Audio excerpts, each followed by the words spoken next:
Welcome to Taking Off with the Gary Chicago Airport Show. I'm your host, Pastor Marion Johnson. We have a very distinguished guest with us today, one that's just about set the city of Gary on fire with projects and development. So we're glad to have Honorable Mayor Karen Freeman-Wilson. Thank you, Pastor Johnson. It's great to be here today. We thank you for taking out time out of your busy schedule. I know you're running all the time, Mayor, and always, wherever I go, I ask people to pray for you as I pray for you myself. Thank you. That is a tremendous blessing to me. The prayers are working. Yeah, so there's so much going on, Mayor, around the city, and some things you're at liberty to reveal and other things you're not at this particular time. But we're going to talk about a few issues with the Gary Chicago Airport. And right now, as you evaluate your administration to this point, as far as the airport is concerned, what are your feelings about it? Well, I believe that it's getting better every day. I think that we are meeting the challenges, and of course, the good news is that we're building on work that has been done over the course of 10 or 15 years. I mean, people look at the airport and all they see is delay. What I look at the airport and see is the fact that we're dealing with 3 Class 1 rail lines, that you're dealing with a historically contaminated EPA site. And all of that means that this airport is a lot more of a challenge than other airports in the country that are larger and that have much more traffic. And it means that we have to do special things to make sure that we're dealing with partners, that we're dealing with people locally, that we're dealing with private vendors in a way that holds everyone accountable. So we're doing that, and I have been pleased with the results. Okay, Mayor, so several things have happened as far as transition-wise. We have a new airport director now, interim airport director. Do you care to speak on I know that it was your doing. It was. Yeah, and why you chose to go that way, and how has it worked out so far? So after Steve Landry resigned, there were a number of issues that we became aware of. The fact that the schedule was even farther off than we had anticipated. The fact that there was not really any solutions to contamination, and the fact that there were serious communication issues. And so when I looked at the potential solution, it occurred to me that we needed someone who could communicate clearly, who could hold people accountable, who could negotiate and let people understand what our expectations were, who could look at our budget and review that, and B.R. Lane, who had been the chief of staff at the city of Gary, to me was the ideal candidate. And it's interesting because even individuals who were not pleased with that decision, and obviously it wasn't my decision to make, it was only my recommendation to make to the airport board, and I was glad that they accepted it. But even people who weren't pleased with that recommendation came back to me afterwards, after about 30 days, and said, you know, that was a great idea. This is going really well. She's doing a great job. Thank you, even though I didn't agree with you. Well, I agree with you that she is a brilliant young lady, and as far as I can see, she's doing a great job. Also, there's a new board. I call them the Magnificent Seven. All of them are very qualified individuals, and I've had the pleasure of interviewing some of them, and Mr. Ward has interviewed some also. Sure. And I feel as though you really you assimilated a team. You brought a team together that seems to be working together really good, and I know by their qualifications on paper, you do have a super team. So that's why I call them the Magnificent Seven. So speak on that for a while. Well, the board is working together well, and you know, they have been thrown into a fire, and of course you know that from experience. Yeah. But they have worked together to be supportive of each other.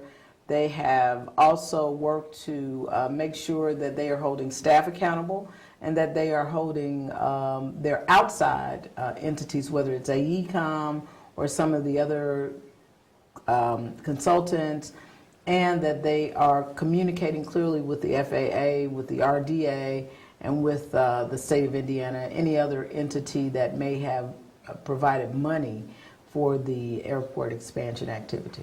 Okay, so when you were evaluating your 4 appointees, what were some of the things you were you were looking for, and as you evaluated them, how did you know they had those particular skill sets that you needed? Well, I certainly looked for some business experience, some experience with really dealing with construction efforts or construction projects, some experience dealing with consultants, and certainly the experience of dealing with the staff that may or may not have been held accountable in the past.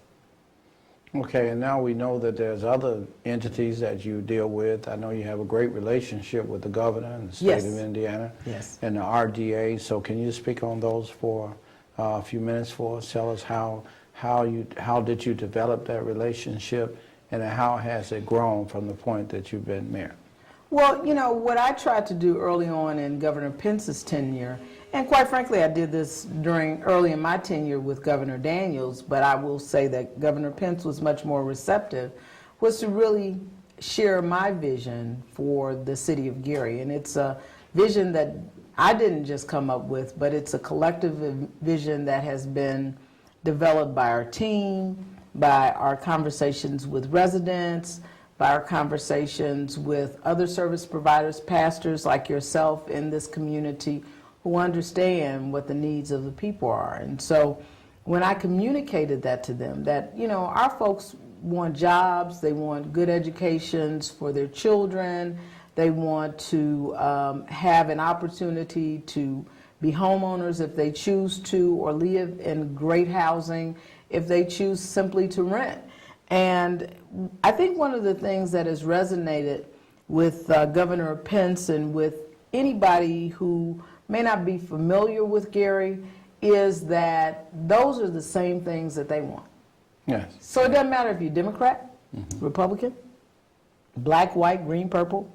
It doesn't matter what our differences are. The reality is that, for so many things, we want the same as anyone else. And I think he respects that, and I think that he feels that he is duty-bound to help every Indiana citizen achieve that. I don't really like the word Hoosier.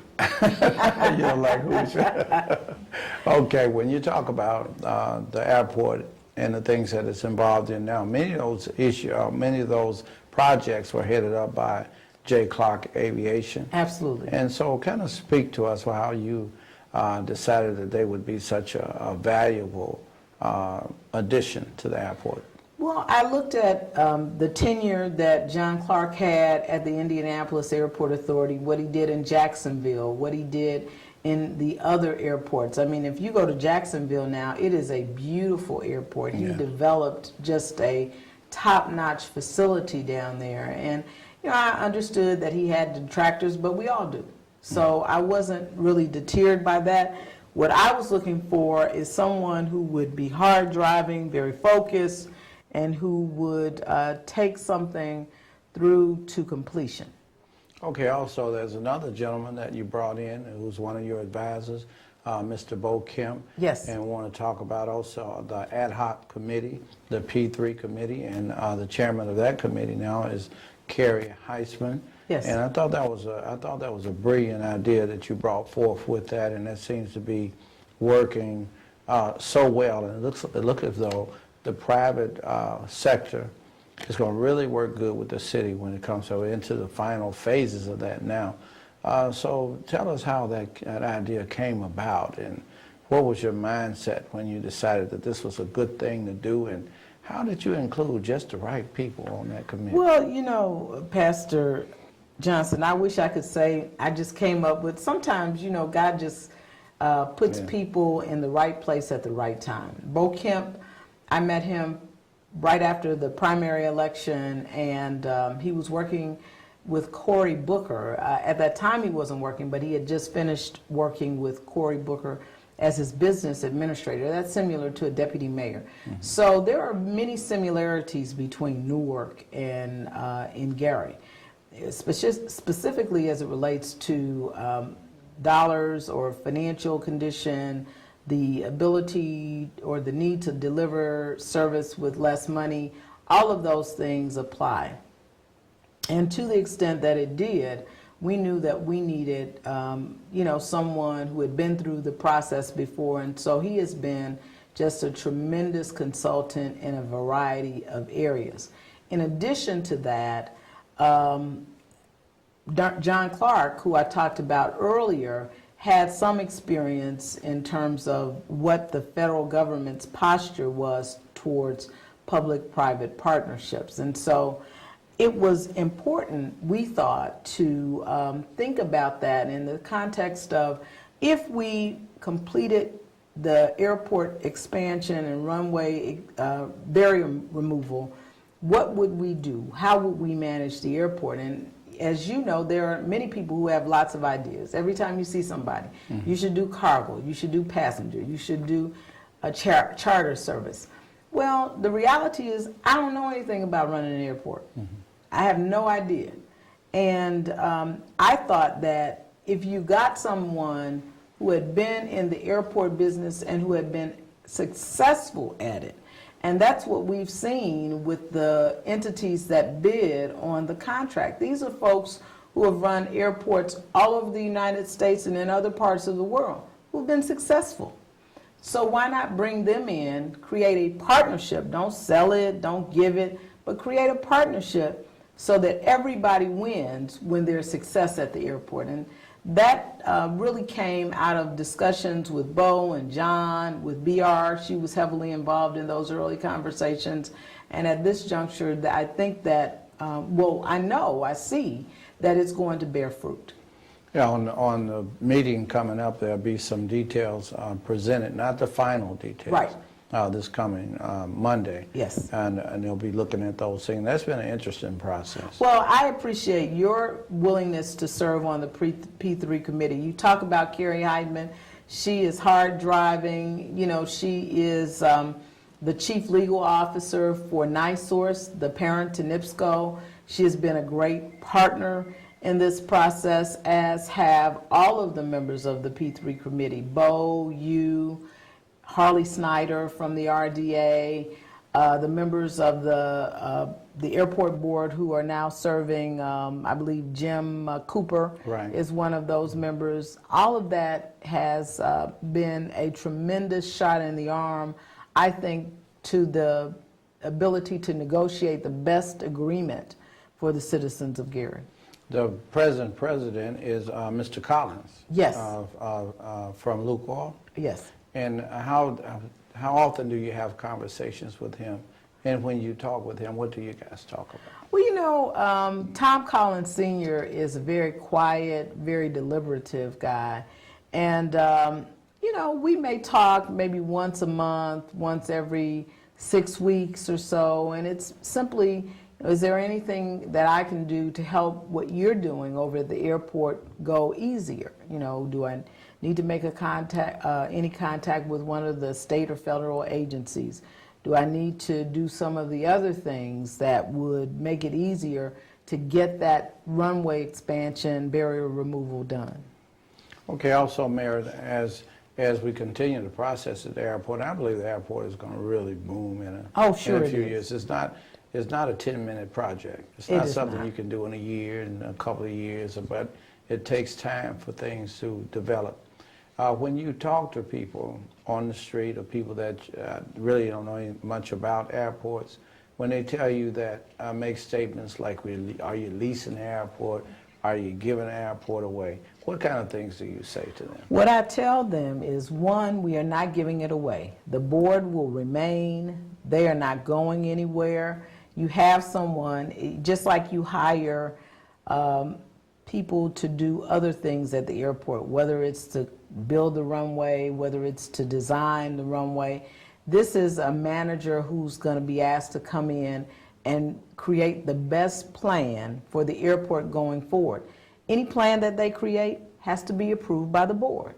And that's at every step of the way. And we're going to write in incentives so that, they will tell you, well, we're going to create 20,000 jobs.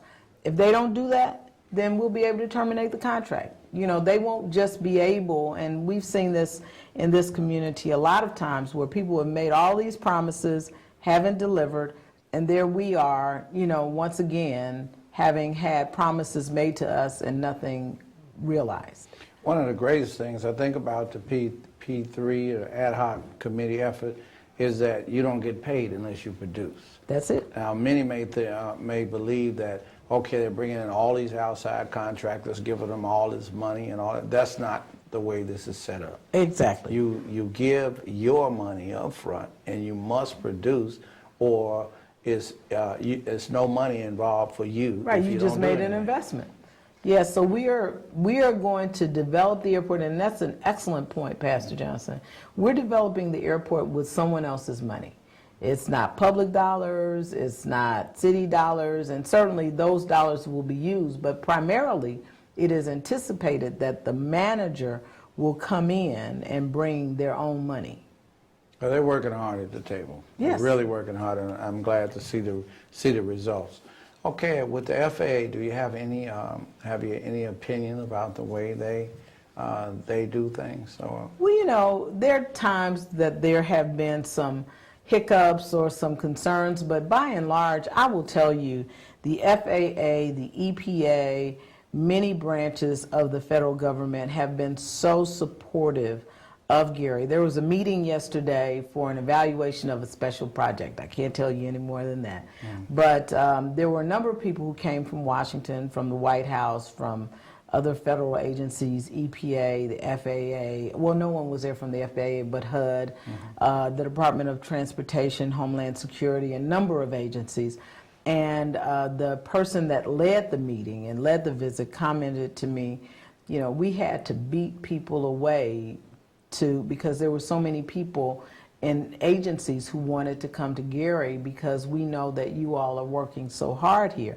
And I always emphasize to people that it's all about the team. You're a part of that team. People who work in and out of government are part of that team.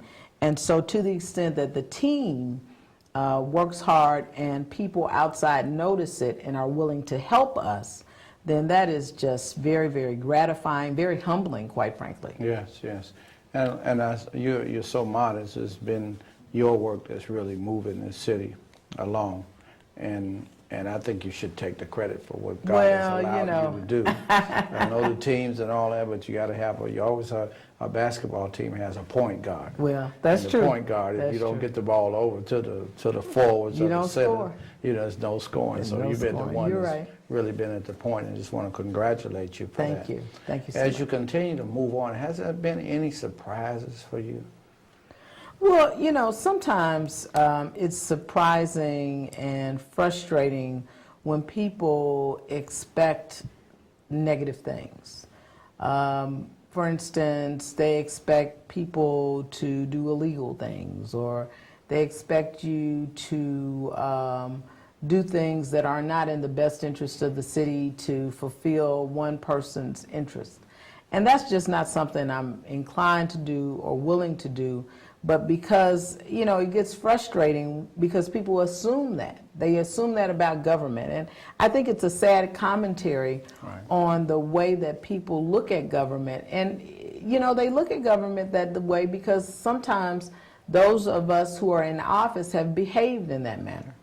Do you think we ever shared that stereotype? Because that is a great stereotype for Gary, that people in Gary and all these beautiful people that we have in this city, the Christian people, get a tag of being all our elected officials are supposed to be selfish and self-centered and self-serving.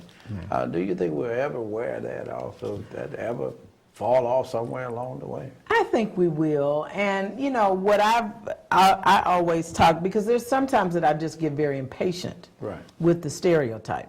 And, my tongue gets a little sharp, so I have to kind of back off.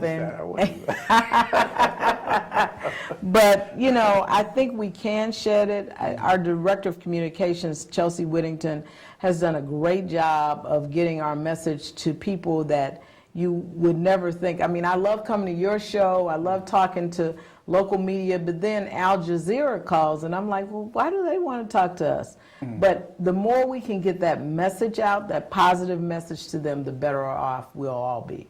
I recently viewed you on the opening of the Boys and Girls Club. Oh, that was that. That was awesome. That was an awesome thing, and that also has a lot to do with having the skills to bring different people from different backgrounds Sure.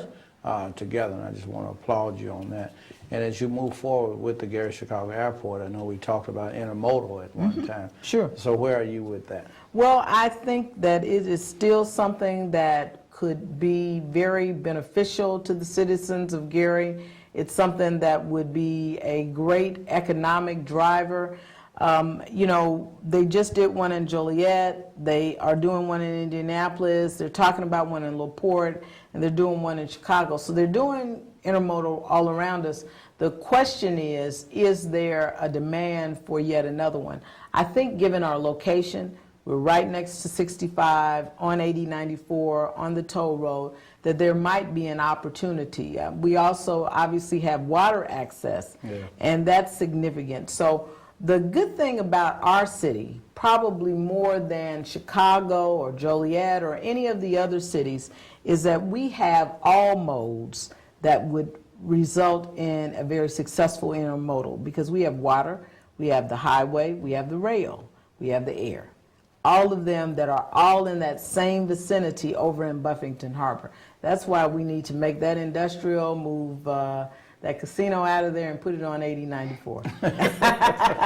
Also, I heard you say at one time at one meeting, we talked a little bit about foreign exchange. Yes. Are you still thinking in that? Oh, absolutely. I think too? that would be very, very beneficial at the Gary Chicago Regional Airport. And, you know, the foreign trade zone would be a big deal. Right. That would be a tremendous boom for our airport.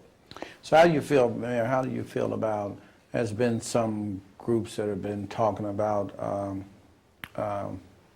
our folk being left out as far as construction and being there, and I know I'm just letting you answer, I know the Sure. question, because that was something that has never really happened because of the doings of the city. Right. So how would you answer that? You know, what I have said to them, and, you know, I certainly support a regional community benefits agreement. I think that there are other ways to achieve the same goals, and we have set about that business because right now we're looking for some type of agreement to come out of the Regional Development Authority. In the interim, there are things that we have done locally. As an example, every time someone comes to us and says, we have some jobs, or if they seem to have some jobs or they want to do development, the first question we ask them is, will you do a Gary-focused jobs fair? And what that means is that you have it in Gary, you have it at the Work One in Gary. We're able to invite applicants or potential employees who are on our list. And every time we've done that, it's been successful. We did it with the new TA Petro site on Grant Street. Wonderful sign. 80+% of the people who work there are Gary residents. That's so true, That's and I know that significant. for a fact because I eat there almost every other day. I kind of split my breakfasts between Petro and Denny's. Is that right? And then sometime I'll slip McDonald's and Burger King in between. Okay. But we thank you so much for coming, Mayor. Thank you. It's always a joy interviewing you, and we pray much success on you. I think I mentioned to you, I know I mentioned to you when you first started, as you go, the city goes. Well, I So appreciate it, as Pastor your life Johnson. continues to be blessed, the city will also be blessed. Well, And I I've just been wanna- inordinately blessed, and it's always a blessing to be here with you and spend time on your show. Thank you for having me. God bless you. Once again, you've been watching Taking Off with the Gary Airport Show, Taking Off with the Gary Chicago Airport Show. I've been your host, Pastor Marion Johnson. Our very special guest, tremendous person, is the Honorable Mayor Karen Freeman-Wilson.